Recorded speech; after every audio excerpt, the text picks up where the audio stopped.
have a special guest with us today. During the season of stewardship, each Sunday we have someone who features a different part of the life of Trinity Church. And we're happy today to have with us Linda Clement, the chaplain at the College of Worcester. She's here to share our relationship with their office.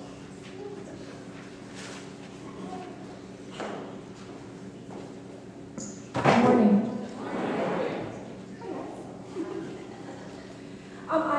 As Kevin said, I am the chaplain at the College of Worcester, and I have been there for 16 years, along with Joker. And it's been a pleasure to have continued during that 16 years to forge a relationship and work collaboratively with the Trinity UCC congregation. When I came in the late 90s, there was a project that College of Worcester students through our group called Pueblo de Esperanza wanted to work with and have help with. They partnered here at the time. Jim Christensen was your pastor, and they came, and I spent many hours in your lobby with students and with members of your congregation. As I came in today, I saw that you're still at the same project. Does anybody know what that was? You've been doing it for so long, you don't think that you started it at any point. It was Fair Trade Coffee. So we began, that's where the partnership began. We worked together on projects in relationship to your Israel outreach. We've had students connected with your work with the Alternative Christmas. But most recently, we have two very exciting projects that we collaborate on. And I want to tell you that Trinity United Church of Christ is one of the few congregations that I write a check to. Does anybody know why it goes to Phil? Does anybody know why?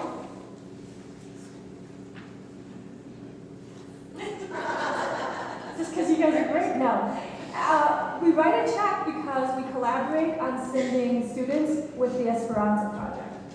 We also try to get our folks to come eat sauerkraut.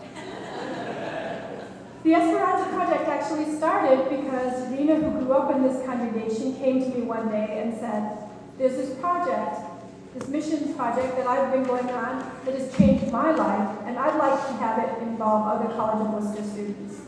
So we worked together in the first year when Rena led the trip. We had a handful of students who went with Phil and John and others. The next year, that was last year, we had two handfuls of students. This year, Phil was able to bill me for more money because you had three handfuls of students. So the Esperanza trip has now become a regular part of our Worcester Volunteer Network and our Interfaith Campus Ministries in our social justice and outreach project. As a result of that relationship with the Esperanza trip and relationships that we have built with Kevin and Phil and John and others, when students came and said, we want to do a program house, we need to know where to connect, Trinity was a logical connection. So the first year the students served 2 hours a week, lived in a house, and reflected together on what that service meant. In the middle of that year, I was talking with colleagues and thinking about Worcester Volunteer Network. And one of the deficits of our program houses, we have about 20 of them, is that we're not able to effectively help the students think about the important question, which is, why should I do this service in the first place?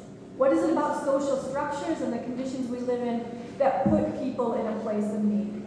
For me, that was a faith question. For some of them, it was a future question.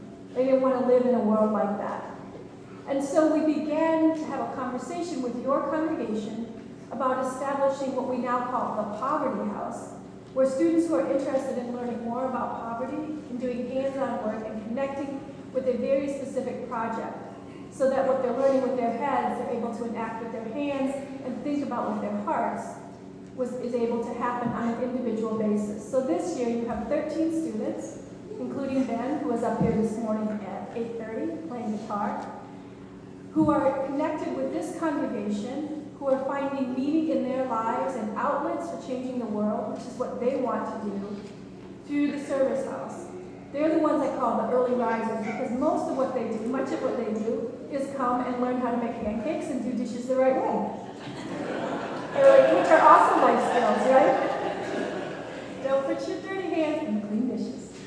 And for others of us on campus, we have had the opportunity during some of our slower times to come and do some of that this summer as well.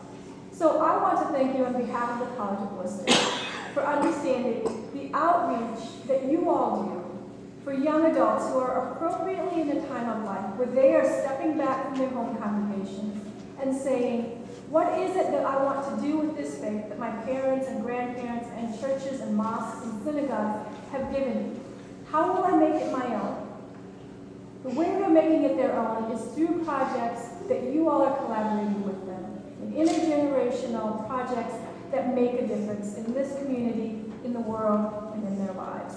So thank you.